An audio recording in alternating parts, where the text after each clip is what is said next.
Welcome to my educational series where you can improve your English proficiency and prepare for exams like TOEFL and IELTS. In this episode, we'll focus on an academic topic. You will hear a talk followed by several questions. I recommend that you take some notes while listening because it will help you at the end of the conversation to answer all of the questions in the quiz correctly. So let's listen to it. It's amazing when you think about it, like, what really sets animals apart?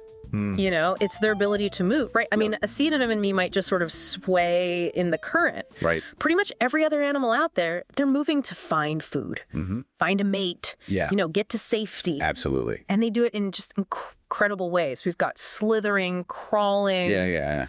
walking, hopping, running, swimming, flying. Like, it's mind-blowing. You shared a ton of cool stuff about this. I did, yeah. And so I guess today, like, the mission is to sort of explore, like, some of these different ways that animals get around. Yeah, delve into these amazing, fascinating methods of animal locomotion. Yeah, exactly. It's a real testament to the power of evolution, shaping creatures to thrive in their environments. Yeah. It's fascinating how different animals have evolved. Right. Such wildly different physical tools and biological solutions to achieve this fundamental need. Yeah, just to get around. So you get around, yeah. So let's start with the gibbons. Gibbons, yeah. I mean, they can walk, but really it's all about that swinging through the trees, right? Oh, absolutely. Like literally hurling themselves from branch to branch. This is pretty impressive.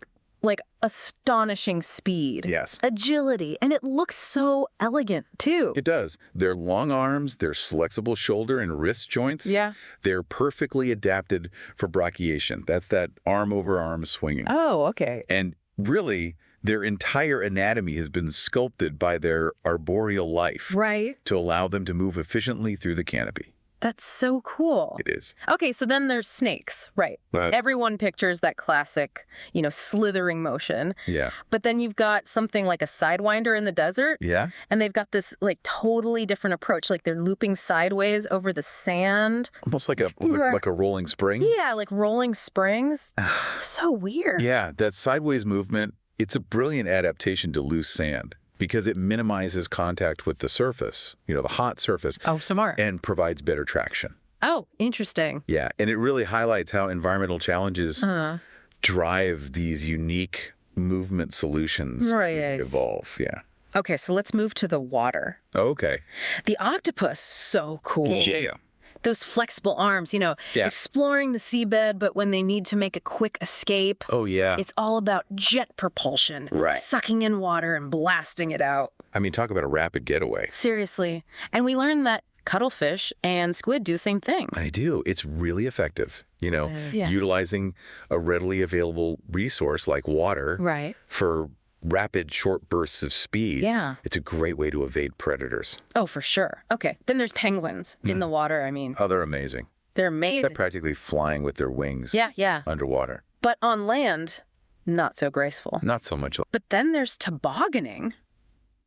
Have you seen them do that on snow? Like sliding on their bellies and using their feet to push? It's a really clever way to conserve energy on that, slippery terrain. So ingenious. It really shows you the evolutionary trade-offs. Yeah. The wings that are optimized for underwater propulsion. Right. Not ideal for walking on land. Makes sense. Okay, fish, generally, like, they use their flexible bodies and fins to move through the water, right? For stability and steering, But then there's the tuna. Oh, yeah. Like speed demon, relying almost entirely on its tail. Powerful tail. Yeah, for propulsion. Like all their power is concentrated in one spot. Right. What's the advantage there?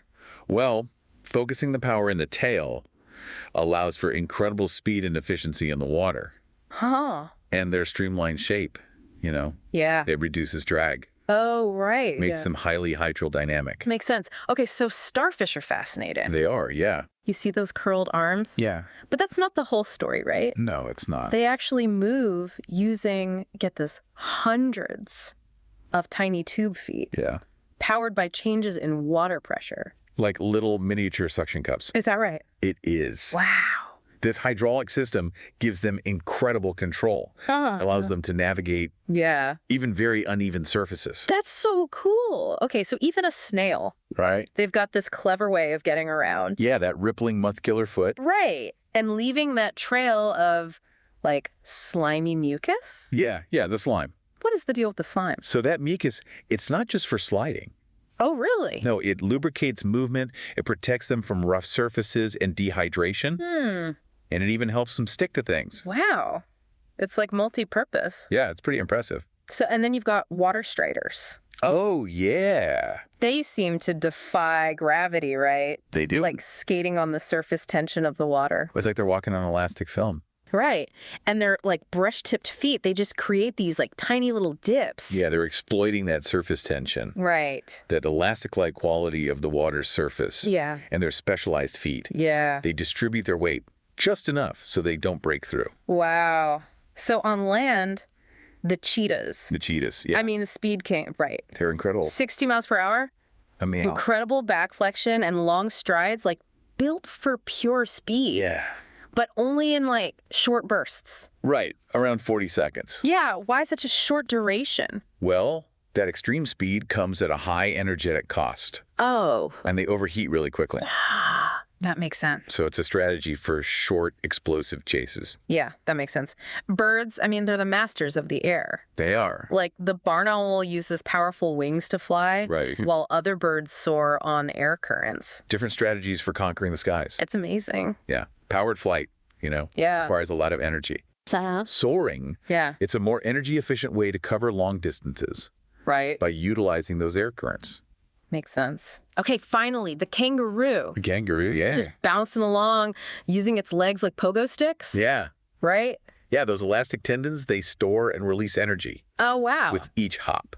Okay, so how efficient is that? Well, it's a remarkably efficient way to travel. Huh. Those tendons act like springs, reducing the amount of energy the kangaroo needs to expend with each jump. So like from swinging to jetting, from these tiny little feet to these powerful leaps. Yeah. The sheer variety of animal movement is just astounding. It really is. It really makes you wonder, like, which of these methods is the most surprising or the most efficient in its own environment? Yeah. And how much has the environment shaped these incredible adaptations? Yeah. Definitely something to think about. Absolutely. Thanks for joining me for this deep dive. It was my pleasure. This is amazing stuff. I'm going to be looking at animals in a whole new way now. Me too. Until next time. See you then. Bye. Thank you for joining me today. I hope you have learned something new and useful, and see you in the next episode. Bye.